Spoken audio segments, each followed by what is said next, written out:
My name is Siddharth Chatterjee, and I am the United Nations Resident Coordinator to Kenya. The UN Development Assistance Framework process started in Kenya around June 2017. It was a protracted, multi-stakeholder, multi-dimensional process. And why I say multi-stakeholder is because this was not just a UN process. This was a government of Kenya-led process which brought together a variety of stakeholders from civil society to other UN agencies, to non-governmental organizations, to the private sector, but essentially led by the government. And we had close to about 100 consultations as we moved the whole UNDAF process forward, and which by June of 2018, we were able to formalize it. And as you may be aware, that the president of this country, President Uhuru Kenyatta, actually reviews the United Nations Development Assistance Framework. It is perhaps one of the few countries in Africa, or perhaps the world, where a head of state himself engages in the UNDAF process. So close to 100 consultations. We finalized the process in 2018. There are 3 members of the National Steering Committee, or what you call the co-chairs, the Minister of Treasury, the Minister of Devolution, and myself as the resident coordinator.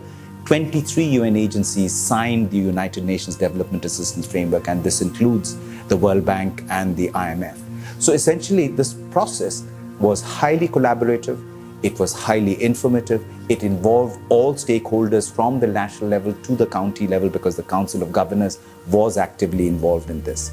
But there are critical ingredients of the UNDAF, and this is the vision of the UN Secretary General, Mr. Antonio Guterres, who says, reach the furthest behind first and leave no one behind. Now, that's the principle on which the United Nations family in Kenya has operated on. It's a clear marching order which has been given to all UN country teams all over the world by the UN Secretary General, that we leave no one behind.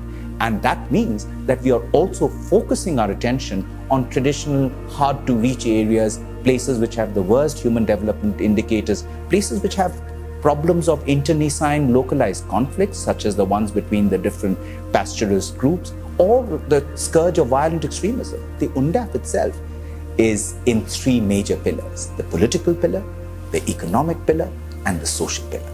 So it has in it the transformative governance aspect, the human capital development aspect, and the economic progress and social progress aspect of it, and that is livelihoods. We wanted to make sure that there were 2 critical components that underpin the UN Development Assistance Framework. In Kenya, over 70% of the population is less than 30. It's a youthful population. The median age of Kenya is 18. We also wanted to focus on the gender dimension.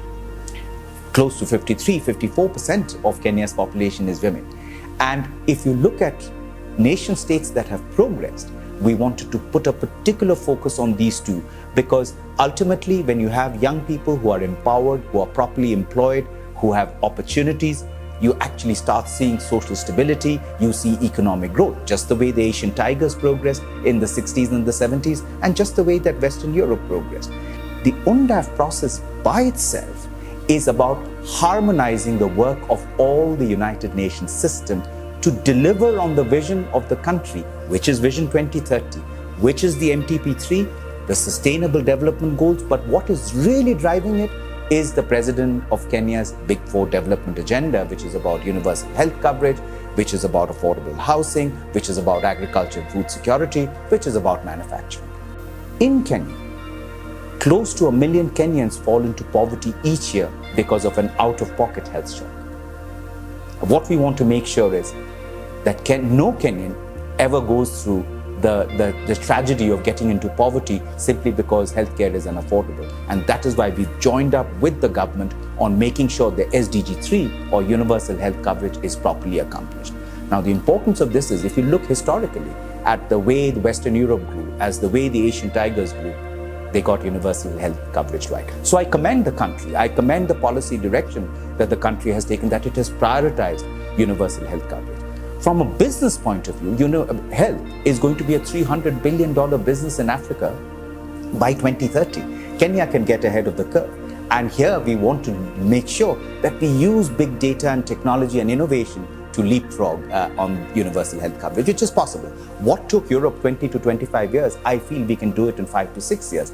That's the opportunity, but the focus needs to be on preventative health. There is no reason any Kenyan should go hungry. Look at the kind of landmass you have.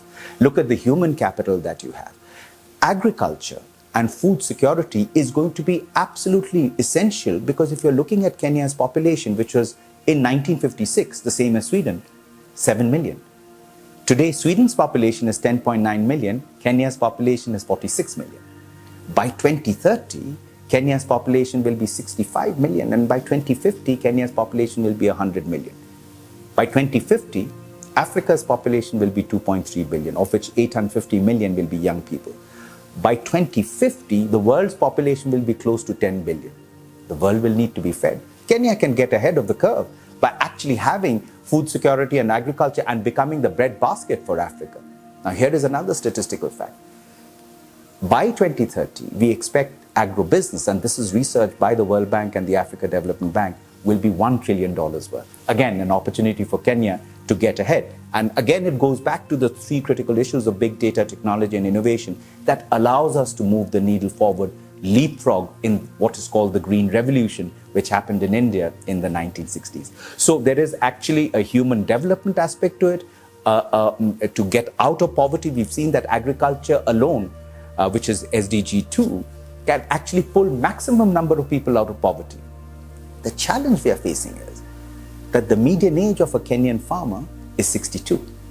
The median age of a Kenyan is 18. How do we get more and more young people onto the farms? And that will happen when young people see the value addition of farming, the prospects of economic progress. So that is why the whole UN system is aligned to making sure that Kenya succeeds with this.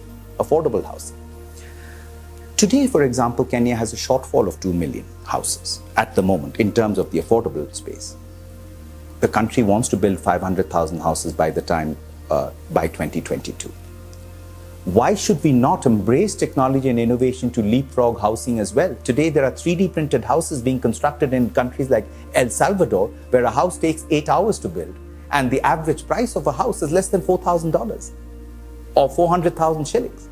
So which means it means a change of mindset. It is not the typical bricks and mortar, but it's mortar which could be mixed with plastic. You're using artificial intelligence, you're using robotics in order to look at the industrialization of the housing sector, which is precisely what we need.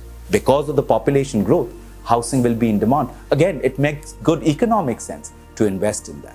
Now, if you look at the leadership that Kenya has provided in the blue economy space, in the green economy space, it has a multiplier effect across all the sectors. Now, the blue economy is not just about what's on the ocean. It's the lakes, it's the rivers, it's the inland countries like Rwanda and Ethiopia, which needs ports to move its goods and services.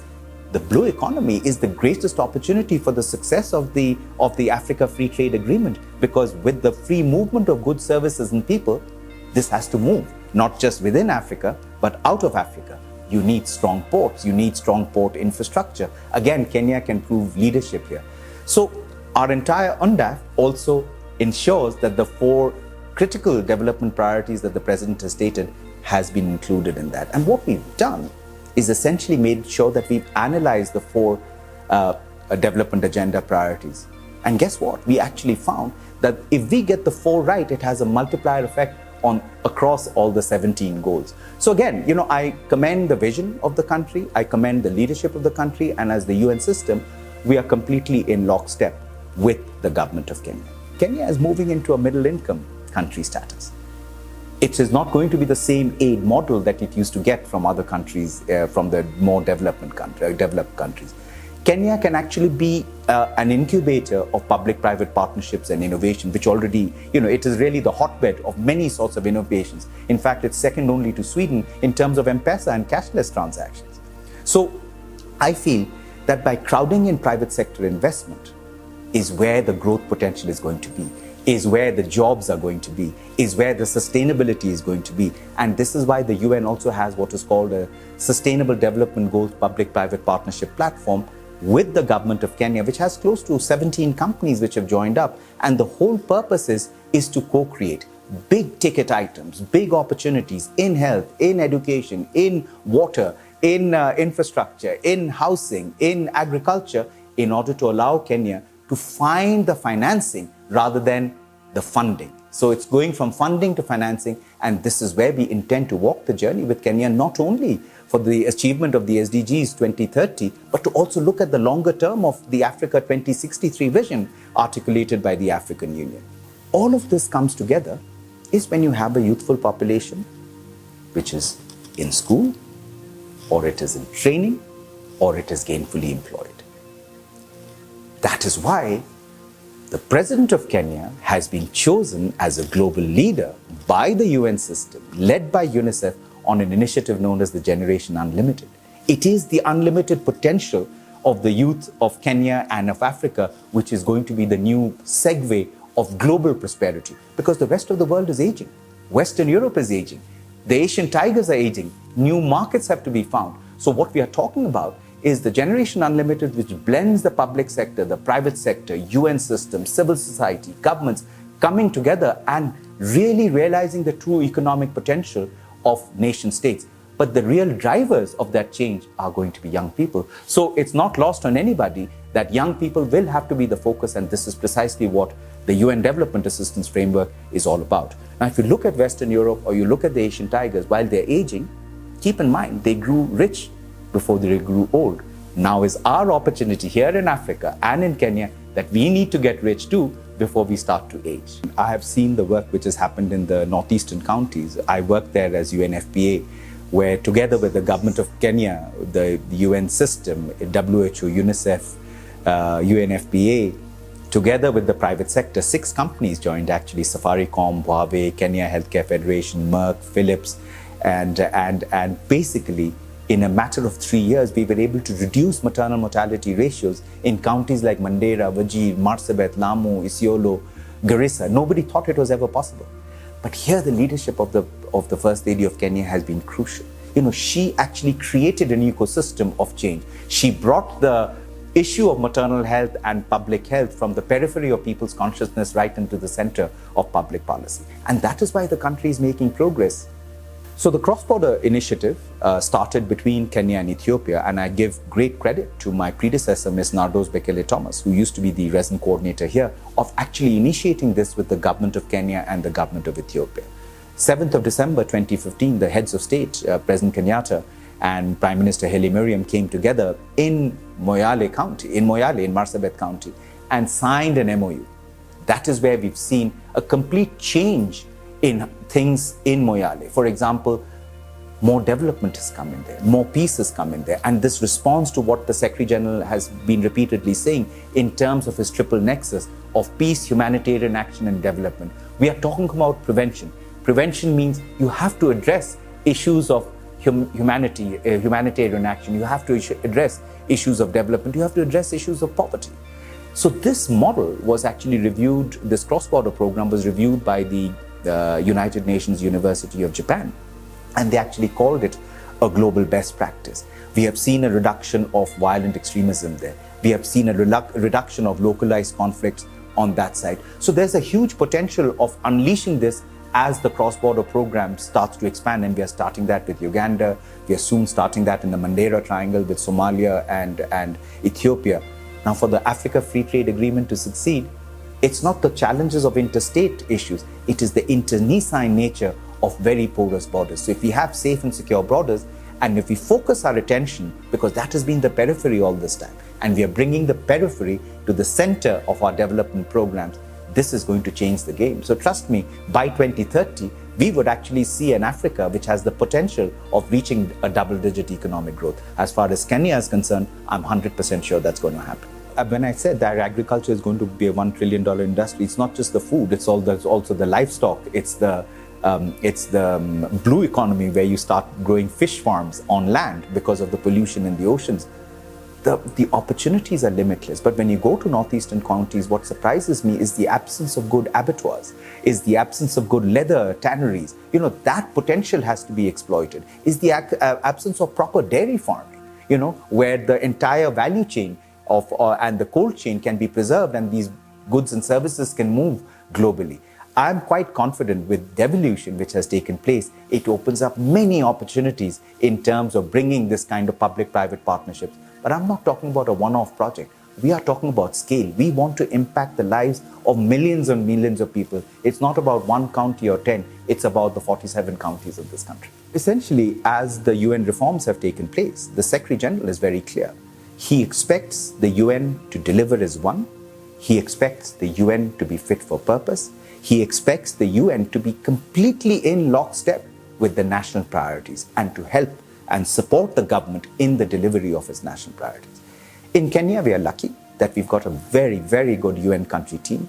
We have a very strong partnership with the government. We also have a very strong partnership with the development partners, the US, the UK, Japan, Sweden, Norway, Denmark, Finland, a range of multiple stakeholders, new partners, Russia, China, all coming on board, India, looking at ways that we could all work together to have impact. Because ultimately, there are three things that will define impact, and I'll call it the three Ps. The first P is political will, and we are seeing a great amount of political will in this country. The second P is the right public policies. So without the right public policies, you will not be able to get things implemented. So a maternal health care program which the government instituted is a good example of that.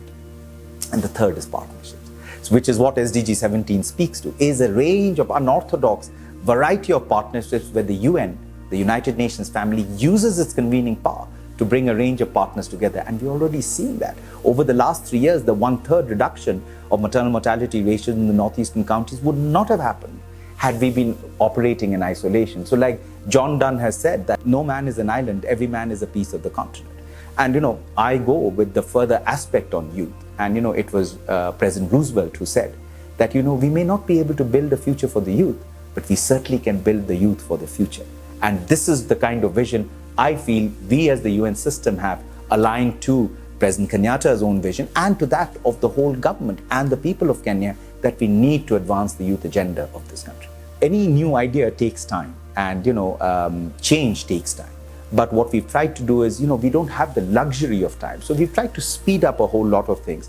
Fortunately, we've been able to overcome a lot of the challenges, or perhaps range which stems from not understanding the variety and the complexity of the programs we are in, has been the strong leadership of the government. So, here we've been able to overcome a lot of the obstacles because of the leadership of the government. But above all, I commend the UN Secretary General, Mr. Antonio Guterres, and the Deputy Secretary General, Amina Mohammed, who are fully focused on the advancement of the Sustainable Development Goals, on the advancement of national priorities, on the advancement of the UN system working together in support of the national priorities. So I think with that kind of leadership, both at the national level and at the global level, we've been at a good place. And Kenya is actually seen as a model by many other countries in the world in some of the work it is doing in terms of the public-private partnership space, in terms of the flagship programs like the cross-border program, in terms of the UN coming together and reaching the furthest behind.